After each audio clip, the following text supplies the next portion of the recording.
WordNerds.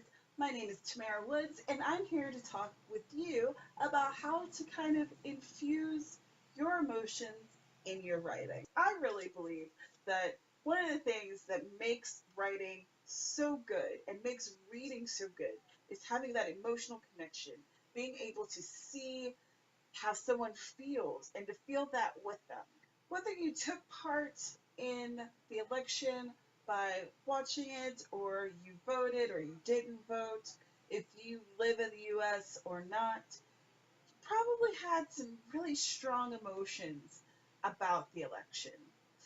And those emotions should go somewhere. I suggest infusing those emotions in your writing. But how do you do that? If you have trouble kind of inserting your emotions into your writing, maybe one thing that you could do is journal.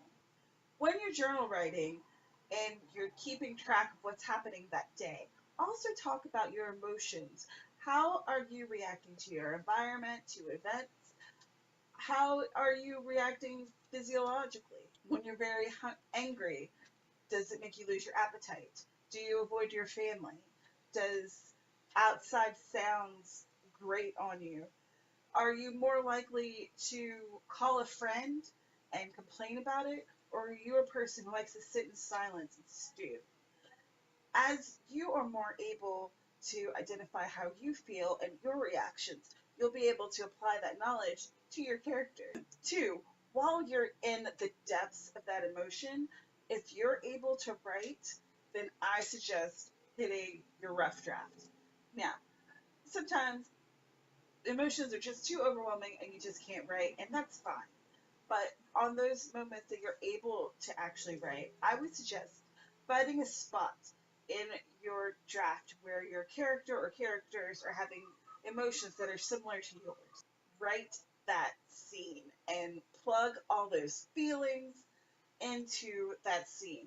If you're a person who doesn't like to jump around and you feel uncomfortable with this idea, instead of writing out the scene, you can just take notes somewhere so that you can refer to those emotions later, and it'll make it that more real for you. It'll make it that much more of a richer experience, so that when you are translating those emotions into your characters, they can read as a richer experience. Three, don't be afraid to mix it up. Often, when we're experiencing an emotion, there's more than one happening at a time. You can have sadness that's tinged with regret. You might feel relief that an event is over and angry at how it turned out, but afraid of what's going to happen next.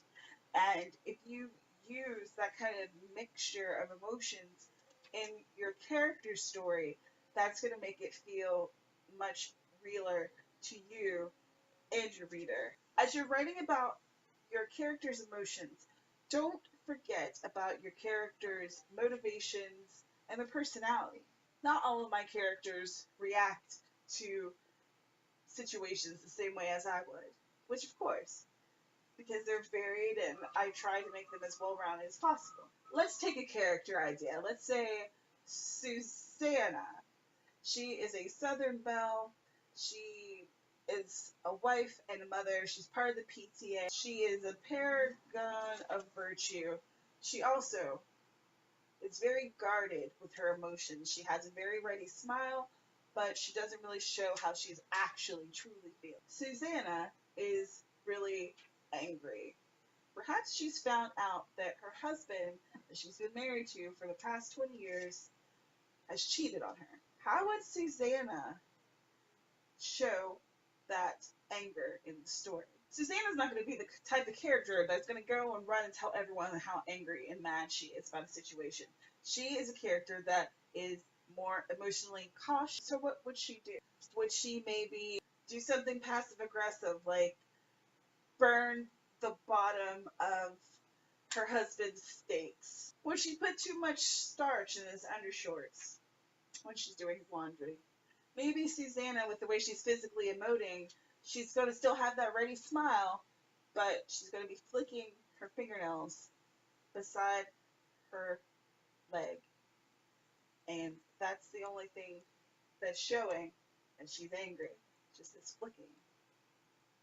So you have to remember what kind of character you're working with here and how they would emote. What would make sense for them? I do not suggest that you make a habit of writing with cliches. However, for NaNoWriMo, you may want to put a cliche in as a holding spot until you can come back to edit because, as you know, you only have so much time. You maybe say that Susanna flushes with anger. That happens a lot, that characters flush with anger. But if you put in that kind of overused phrase, make sure to make a note of it in some way. What I like to do is change the size of the font, make it bigger, make it red, so that I know when I look at this page, this thing has to be changed when I go back to edit. And that way you can take that cliche and manipulate it, move it around, change it, make it into a simile where we're comparing Susanna's anger to the heat of an Alabama sun or what have you. And then it becomes your own and it's not a cliche anymore.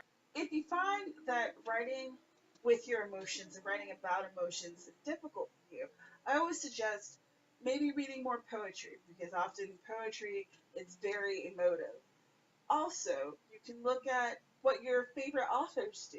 How do they handle emotions? What makes it interesting? Why do you like it? What is drawing you in? So that you can take cues from them and help yourself to improve your writing. And the third thing is that there are emotion resources that you can buy that have a listing, let's say it would be anger, and they give suggestions of how anger is shown so that you can kind of have a jumping off point and take it and make it your own. I hope these 6 tips will help you with infusing your emotions into your writing. Thank you so much for your time. Good luck with NaNoWriMo and have happy writing.